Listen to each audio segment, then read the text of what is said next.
YouTube கமெண்டில் சொல்லப்படும் சாட்சிகளையே நாம் இந்த வீடியோவில் பார்க்க போகிறோம். முதலாவது ஒரு சாட்சியை கேட்போமா? என் அம்மா ஒரு முஸ்லிம், என் அப்பா ஒரு கிறிஸ்டியன். எனக்கு சின்ன வயசா இருக்கும்போதே எங்க அப்பாவை இழந்துட்டேன். அதனால நான் எங்க அம்மா கூடயே வளர்ந்ததுனால எங்க அம்மா என்னை மசூதிக்கு கூட்டிட்டு போவாங்க. சில சமயங்கள்ல நான் தனியா இருக்கும்போது சர்ச்சுக்கும் போவேன். ஆனா சர்ச்சுக்கு போகும்போது இயேசுவின் அன்பையும் பிரசன்னத்தையும் இப்போது என்னால உணர முடிஞ்சது. ஆனா நான் மசூதிக்கு செல்லும்போது ஒவ்வொரு முறையும் தொலைந்து போனதாகவும் வெறுமையாகவும் உணர்ந்தேன். 13 வயதுல நான் ஒரு அர்ப்பணிப்புள்ள கிறிஸ்தவராக மாற முடிவு செய்தேன். இதனால இஸ்லாமை விட்டு வெளியே வந்தேன் அப்படின்னு சொல்லியிருக்காங்க. அடுத்த சாட்சியை பார்ப்போமா? இந்த சாட்சியில என்ன சொல்லியிருக்காங்கன்னா, நான் 30 வருஷத்துக்கும் மேல முஸ்லீமா இருந்தேன்.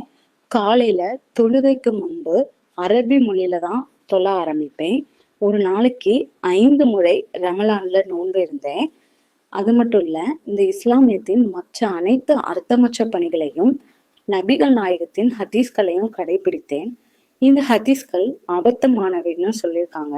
குளியல் அறையில் பேசக்கூடாது, வெளியே நிழலில் ஓய்வெடுக்க கூடாது, உங்கள் வலது பக்கத்தில் தூங்கக்கூடாது அப்படின்னு சொல்லி இந்த விதிகள் தொடர்ந்து கொண்டே இருக்கின்றன. குர்ஆன் பைபிளிலிருந்து திருடப்பட்ட பிரதி. முகமது வேதத்தை திருடி தனது உறவினரை திருமணம் செய்து கொள்ள தனது நிகழ்ச்சி நிரலுக்கு ஏற்றவாறு அதை மீண்டும் எழுதினார். பின்னர் 9 வயதில் ஆயிஷாவை மணந்தார். நான் இப்போ இயேசுவை கண்டேன், இப்போது மீண்டும் பிறந்தேன், அவருடைய கிருபையால் ஆசீர்வதிக்கப்பட்டேன், இயேசு கிறிஸ்துவின் ரத்தத்தால் நிரப்பப்பட்டேன். எனக்கு உண்மையான வழியை காட்டியதற்கு கடவுளுக்கு நன்றி. இயேசுவின் பெயரால் அனைத்து முஸ்லிம்களும் இயேசுவை கண்டுபிடிக்க பிரார்த்திக்கிறேன் அப்படின்னு சொல்லியிருக்காங்க. அடுத்த சாட்சியை கேட்போமா? கொரோனாவால் 16 மில்லியனுக்கும் அதிகமான மக்கள் இறந்தனர். நானும் அதே போல இறந்து போன நிலையில் இருந்தேன். ஆனால் என் மகன் எனக்காக ஜெபம் செய்தான்.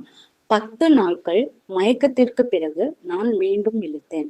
சரியாக 2 வருஷம் ஆயிட்டு இது நடந்து. ஏசு இன்னைக்கும் வாழ்கிறார் அப்படின்னு சொல்லியிருக்காங்க.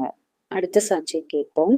இந்த சாட்சியில இவங்க என்ன சொல்லியிருக்காங்கன்னா, கத்தோலிக்க மதத்துல இருந்து கிறிஸ்தவ மதத்திற்கு எப்படி மாறினேன் அப்படின்னு சொல்லியிருக்காங்க. முதல் முறையா ஒரு சர்ச்சில் கால் வைக்கும் போது அவங்களுக்கு வியர்வை ஓட ஆரம்பிச்சிட்டா. அந்த நேரத்துல அந்த ஆலயத்துல கடவுள் அங்க இருக்கிறார் என்பதை அவங்களால உணர முடிஞ்சுதான். சரியா 30 நிமிஷத்துக்கு பிறகு தன்னை ஒரு புதிய மனுஷனா உணர்ந்தாங்களாம்.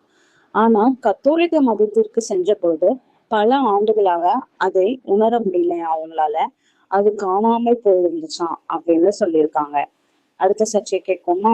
நான் 20 வருஷத்துக்கும் அதிகமா இஸ்லாத்தை, அதாவது குரானை படிச்சிருக்கேன். இப்போது பைபிளை படிக்க தொடங்கியிருக்கேன். கடவுளுடன் ஒரு உறவு என்பதை தான் நான் என் வாழ்க்கையில தேடிட்டு இருந்தேன். இது மிகவும் ரொம்ப அழகா இருக்குது. என் வாழ்க்கை நிச்சயமாய் நல்லதாக மாறிவிட்டது. மேலும் இதை பத்தி அதிகம் அறிய ஆவலுடன் இருக்கிறேன் அப்படின்னு சொல்லியிருக்காங்க. அடுத்த சாட்சி கேட்போம். நான் பாகிஸ்தானை சேர்ந்த ஒரு முன்னாள் முஸ்லிம். நான் இயேசுவை கண்டுபிடிக்கவில்லை, ஆனால் இயேசு என்னை கண்டுபிடித்தான்னு சொல்லியிருக்காங்க. அடுத்த சாட்சியை கேட்போமா? இந்த சாட்சியில என்ன சொல்லியிருக்காங்கன்னா, எங்க அப்பா ஒரு யூதர். எனக்கு 30 வயசு ஆகும்போது இயேசுவை என் இரட்சகராக ஏற்றுக்கொண்டேன். ஆனால் என் அப்பாவை நான் நம்ப வைக்க மிகவும் முயற்சித்தேன். அவரோ 2012 காலமானார். அவர் மரண படுக்கையில் மயக்கத்தில் இருந்தபோது என் குடும்பத்தின் விருப்பத்திற்கு மாறாக ஒரு போதகரை அழைத்து வந்தேன். என் அப்பா இப்போது இயேசுவோடு இருப்பார் என்று நான் நம்புகிறேன். நான் இப்போது அமெரிக்காவில் இருக்கிறேன், அதனால் நான் அதிர்ஷ்டசாலி என்று நம்புகிறேன் அப்படின்னு இந்த சாட்சியில சொல்லியிருக்காங்க. அடுத்த சாட்சியை கேட்போமா? நான் சன்னி இஸ்லாத்துல இருந்து வெளியே வந்து கிட்டத்தட்ட 3 வருஷம் ஆயிட்டு இப்போ நான் அக்னியால் ஞான ஸ்நானம் பெற்றிருக்கேன்னு சொல்லியிருக்காங்க. அடுத்த சாட்சியை கேட்போமா? இதுல என்ன சொல்லியிருக்காங்கன்னா, நான் ஒரு ஈரானிய முன்னாள் முஸ்லிம். எனக்கு ஒரு கனவு வந்துச்சு.